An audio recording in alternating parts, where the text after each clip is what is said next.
Hey, this is Don from Padlock Technologies once again with another Q&A video. This video is going to be based off of something I said in a previous video about MPLS or BGP or just labeling in general. So we're going to talk about the 4 ways to actually label traffic because that's what the question was based on. And um, mainly people know about one of them because if you're going for your CCIE or something like that, you get really, like they really blitz this one method into your head about how to label traffic. And that's the first one I'm going to talk about. And then I'm going to slowly start peeling the onion back to the other 3. So let's go. We're on the whiteboard already. So, I like to do my titles. So we're just going to say, 4 ways to label traffic. All right. Now, this is strictly going to be MPLS. You could do MPLS L3 VPNs or L2 VPNs. They're all going to be the same in terms of labeling. They're just different techniques. One's going to be for layer 2 traffic and one's going to be for layer 3. So the first way that you get blitzed ad nauseum through if you're ever studying for your CCIE is LDP, Label Distribution Protocol. What is label distribution protocol? It's just a protocol to, exchange labeling. Now, how do you actually turn this on? Well, you turn it on by going under the interface and doing a command called MPLS IP. Now, that's if you want to do it the, tried and true way, always going to work, right? Now, you're going to have to probably do this way in the CCIE lab. Now, there is another way to do it, but you have to have link state protocols to do this. So this is going to be ISIS or OSPF. You would go under the routing process and you would do MPLS, LDP, auto config. And what that will do is any interface that the routing process is enabled on, it will generate the label, right? The label here. Man, spells off. It will generate the label. Now, that's how you would do it in the real world. Again, CCIE lab is not the real world. It is a technology exam. So really know the technology, right? Now, usually when I do this command MPLS LDP auto config, I also configure MPLS LDP sync. Now, this is for LDP IGP synchronization. So basically what this does is say, hey, until LDP is up, don't form an IGP relationship. Now, why would you do that? Well, this prevents black holing traffic, right? Black holing traffic. Why? Because from a IGP perspective, if that link is up and traffic says, hey, that's the shortest path to get there. Well, if you're doing labeling and you go over a path that hasn't established an LDP relationship, what ends up happening is that label is now, it's unlabeled traffic. And then when it gets to the next P router, it doesn't know what to do with it because now it goes from a label switch to a IP lookup. And if I don't know anything about that IP address, I'm going to drop the traffic because in the LDP style network or MPLS in general, it's dummy core and intelligent edge. So the core of the network, the P routers, have no idea about the destination network. They don't care about that. MPLS in a nutshell is a PE to PE transport methodology. That's all it cares. How do I get from the ingress PE to the egress PE? It does not care about how do I get to the final destination because technically you're not supposed to really know that in the middle of your network. So that's method number 1, which is LDP. Next one is RSVP, right? Now, this has to do with MPLS TE. So how does this work? Well, when you do RSVP, this has to do with something called CSPF as well, which is constraint SPF, which you're building a tunnel based on certain constraints in the network. So bandwidth restraints, all kind of restraints. So what RSVP will do is going to, this is why you also need link state protocols to do this.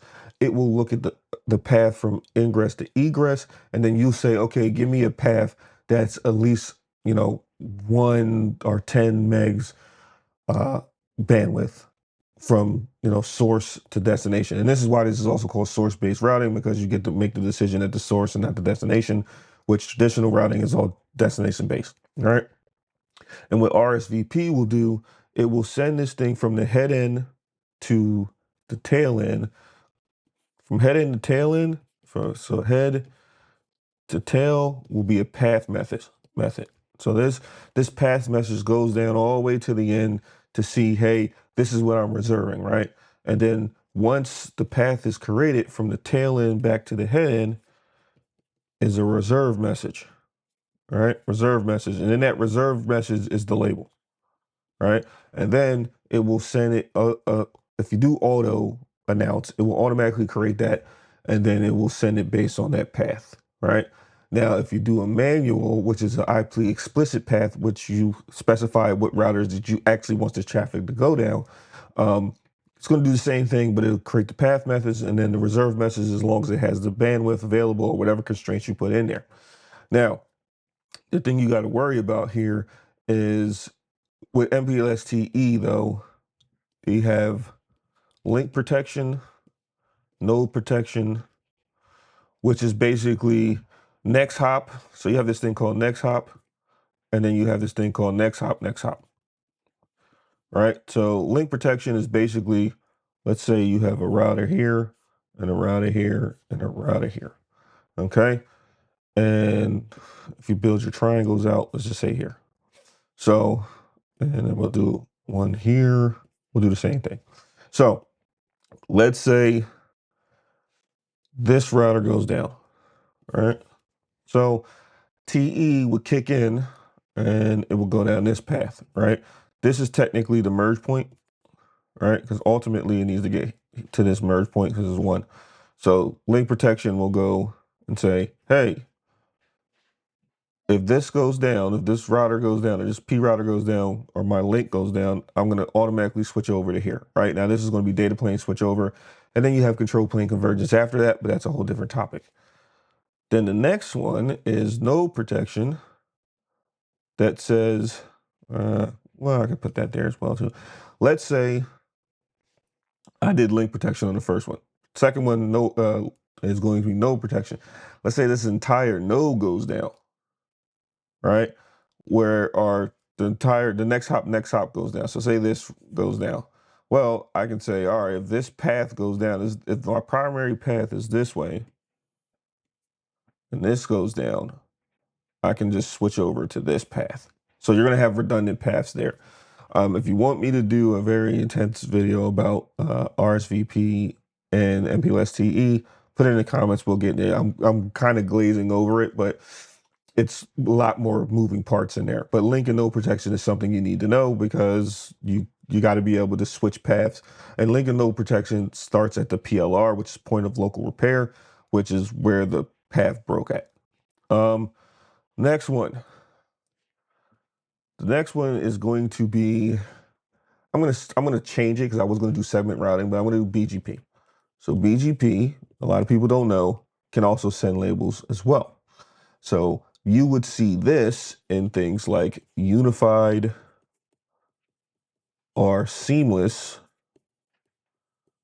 MPLS. So what is this?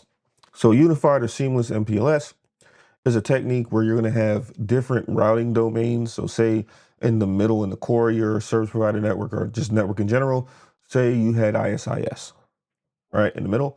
And then you have a bunch of pods that are running OSPF all over the place, or you could reverse the routing protocols. So what you're going to do, instead of doing a bunch of redistribution amongst the routing protocols, you will run BGP over the top as your overlay, so to speak. And then you would, at the end or at your PEs, you're going to advertise the label to the network. So BGP can actually advertise labels. And to do that, you're going to use this command called neighbor. Man, my spelling's off. Neighbor, let's say X, X, X, X, send label. All right. And when you do that command, you're telling BGP to send a MPLS label to the neighbor, right? You're also going to see this in, this is going to be inter-AS L3 VPN option B, I believe. Yeah, option B. Yes, because you're going to have to send that label across, and this is going to do partition LSP. So you're going to have your LSP in, SP1, and then you're going to have your ASBRs here on both ends, and then SP2, service provider 2. And what you're going to have is you're going to have your LSP here, or label switch path in service provider 1 to the ASBR. And then ASBR to ASBR will have its own LSP. This is why it's partitioned, because it doesn't know anything about the labels in here, so to speak. And then you'll have another LSP here. So you'll see it's this here is not it's a full LSP, but it's partitioned because it stops here and here, right? So BGP can also send labels. And last but not least, I'll do another one, is segment routing. Now with segment routing, a lot of people don't even know what this is. What segment routing is a new technique, or a combination of techniques, to do MPLS, traditional MPLS, right? The only real difference is here is you no longer need LDP, right? You don't need LDP because the IGP is going to carry the label. And obviously the IGP is going to be a link state. So we're looking at OSPF or IS, intermediate system to intermediate systems. So you no longer need to do here, you don't need to do MPLS LDP or IP on the link. You don't need to do MPLS LDP auto config. You don't need to do any of that, right? Because the IGP is going to, the IGP is now going to carry that label information. Now there's new concepts here. So in segment routing, you got a prefix sig and you got an adjacency sig. Oh, I spelled adjacency wrong. I know that's wrong. Adjacency SID. So your prefix SID is basically going to identify the node. So this is the node ID, right? This would be like your loop back or something like that in your network. The adjacency SID is going to be the links, right? The links attached to the node, right? So each one of these are going to get a label. Now, why would they do that? Well, when you're going to do something for convergence, you have P node, Q node, PQ node, right? Now, when we're talking about P node, Q node, PQ node, I can get in more detail of that, but I'll give you a brief overview.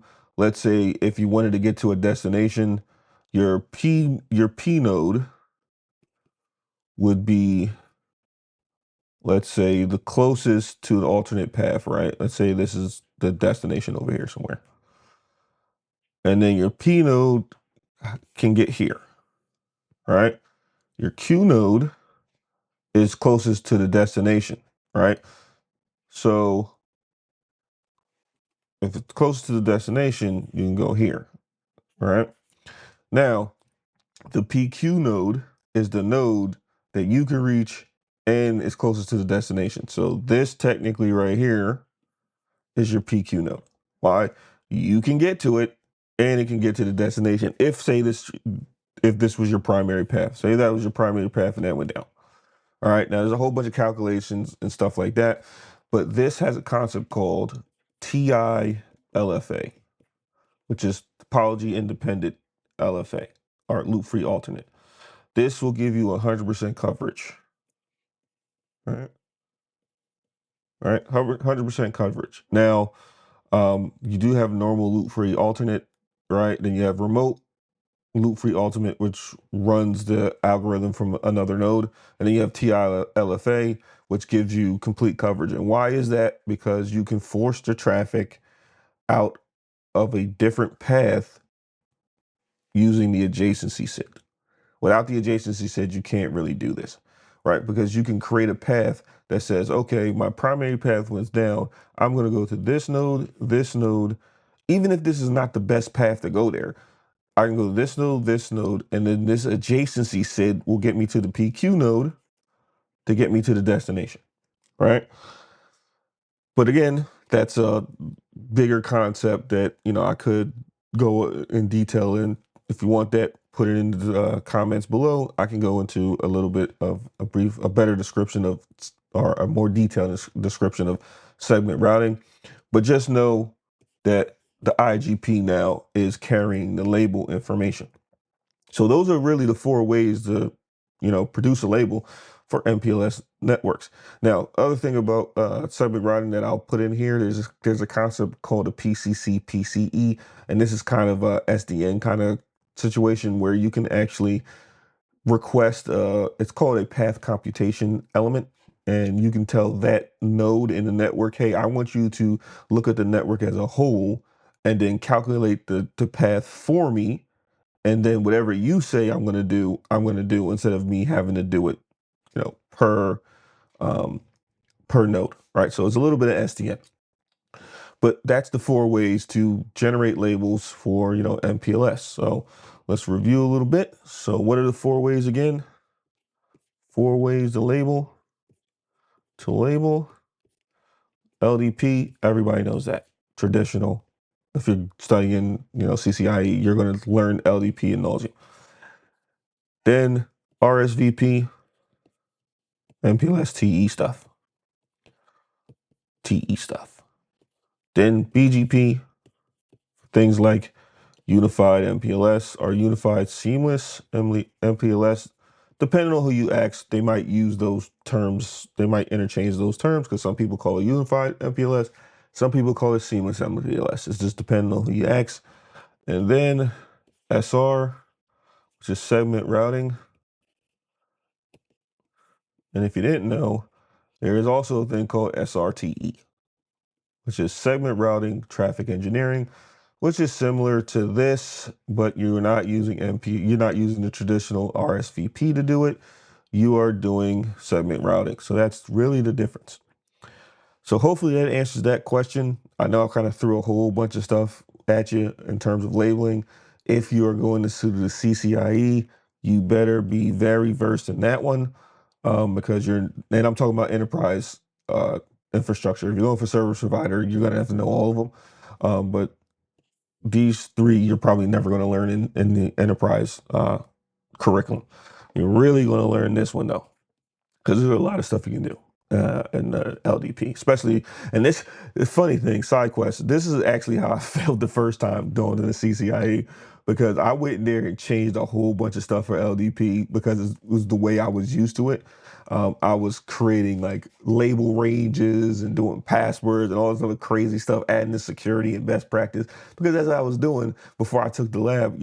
I was actually doing like things that I said was best practice. I went in there and changed all this stuff, straight failed it because of that. So again, do not go in there changing stuff. Just fix what you need to fix, do exactly what you need to do, and get out of there. If you go in there trying to be the wizard, you're going to fail it. But again, that's four ways to label. I hope this video was informative. Don't forget to share, comment, like, and subscribe. This is Don for Padlock Technologies. Thank you and have a nice day.